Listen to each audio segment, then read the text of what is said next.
дар шаҳри Душанбе зимни як ҷаласаи сайёри муштараки ҳамоҳангсозии раисони кумитаҳои мудофиа ва амнияти парлумонҳои давлатҳои аъзои созмони аҳдномаи амнияти дастаҷамъӣ ва комиссияи доимии ин созмон оид ба мудофиа ва амният вазъи ҳарбию сиёсии минтақаи Осиёи марказии кишварҳои узв баррасӣ хоҳад шуд.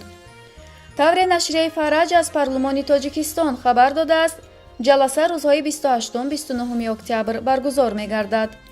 тибқи манбаъ, зимни баргузории ҷаласа дар бораи пешрафт, тасвиби аҳдномаҳои байналмилалӣ ки дар доираи созмони аҳдномаи амнияти дастаҷамъӣ имзо шудааст, маълумот дода мешавад.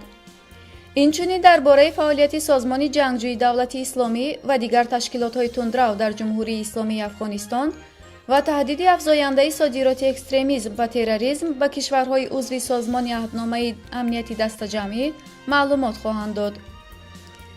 дар ҷараёни ҷаласаи сайёр, мулоқоти иштирокчиёни ҷаласа бо роҳбарияти Маҷлиси Олии Ҷумҳурии Тоҷикистон ва роҳбарияти дивизияи 201 Федератсияи Россия дар Ҷумҳурии Тоҷикистон дар назар аст.